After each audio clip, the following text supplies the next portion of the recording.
Kembali lagi bersama kami di acara Solusivitas, obrolan santai namun tetap solutif. Sebelumnya kan sudah dibahas nih mengenai keadaan sungai secara general di Indonesia. Mungkin sekarang kita akan mulai lebih spesifik membahas keadaan sungai di Bandung.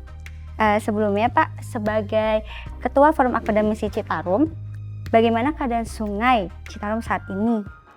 Yang ini menjadi kesulitan terbesar untuk melestarikan sungai Citarum. Mungkin saya bicara dari keadaannya dulu ya. Ya. Jadi seperti tadi yang dibilang ya, bahwa Citarum itu sempat dinobatkan oleh dunia sebagai sungai yang paling kotor.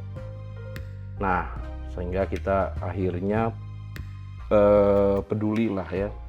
Sehingga akhirnya ada keputusan Presiden untuk membuat program nasional Citarum Harum. Nah, dari situ dibersihkanlah Sungai Citarum itu. Sampai sekarang itu mau habis nih programnya. Nah, dari situ pun yang bersih, yang tampak jelas bersih itu sampah. Sampah itu udah nggak ada. Baik. Nah, tinggal sekarang kendala yang terberatnya adalah bagaimana memeliharanya. Bagaimana kitanya sebagai masyarakat di sekitar Citarum itu untuk menjaganya. Meskipun sekarang itu dari sisi kualitas air tadi itu kita baru sampai air kelas 2 lah, belum sampai bisa diminum gitu ya. Baik. Tapi udah bisa dipakai dan lain sebagainya. Kalau di lingkungan sekitar Unpad Pak Yudiana, bagaimana keadaan sungai? Apakah mengalami hal serupa nih yang kayak Citarum? Oke, kalau dilihat dari kualitas kemungkinan besar tidak separah Citarum ya. Iya. Karena pertama kan wilayah sekitarnya kelihatannya di sekitar kampus kita itu kan masih hijau. Tapi tetap namanya ada sungai, kalau masyarakat di sini menyebutnya solokan gitu ya, lebih kecil dari sungai gitu seperti Citarum. Tapi itu kan bermasalah juga. Saya pernah ngobrol dengan salah satu warga yang tinggal di wilayah itu. Pencemaran yang mendominasi Sungai Cisalada di sebelah atas sana itu adalah kalau sampah itu tidak begitu banyak, tapi ini limbah kotoran manusia, baik dari masyarakat lokal maupun anak-anak kos. Lah itu, ya itu walaupun itu oknum gitu kan, mungkin yang malas gitu kan itu, tapi memang kenyataannya menurut penduduk itu gitu ya sumber pencemarannya. Sementara yang di depan kita ini Cipelet, kalau menurut saya dengan penglihatan kasat mata gini juga pencemarannya nggak separah itu juga ya. Cuman saya pernah membaca sebuah artikel tentang kondisi sungai di sekitar kampus ini.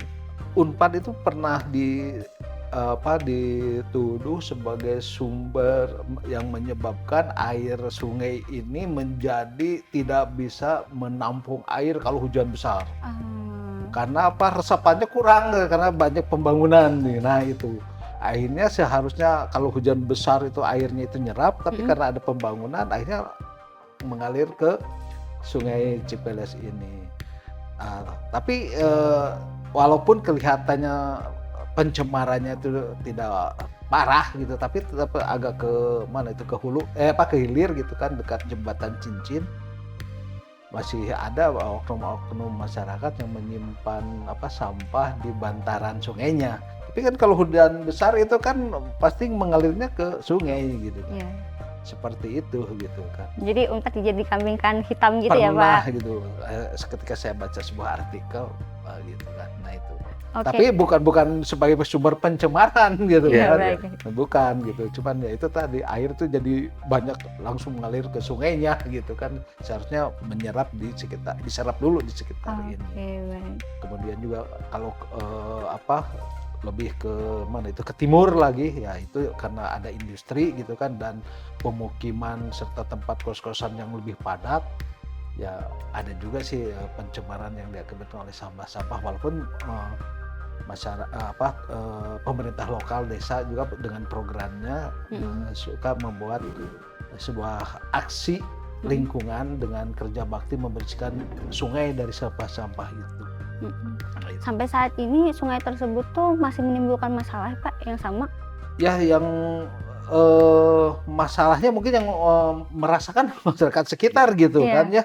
Nah itu, tapi keluhan-keluhan akibat sampah di wilayah itu saya nggak mendengar gitu kan. Mm-mm. Tapi paling tidaklah kita melihatnya nggak enak aja gitu kan, ke sungai yang seharusnya lancar mengalirnya gitu, tertahan, dan yang menahannya salah satunya adalah sampah-sampah itu. Jadi pada segmen kali ini banyak sekali kita mendapatkan pengetahuan baru mengenai kecemaran lingkungan dan daerah mana saja yang sepertinya butuh kerja keras untuk diperbaiki ya. Nah, sebelum kita lanjutkan obrolan seru kita ke segmen berikutnya, kita harus lanjut setelah jeda yang satu ini.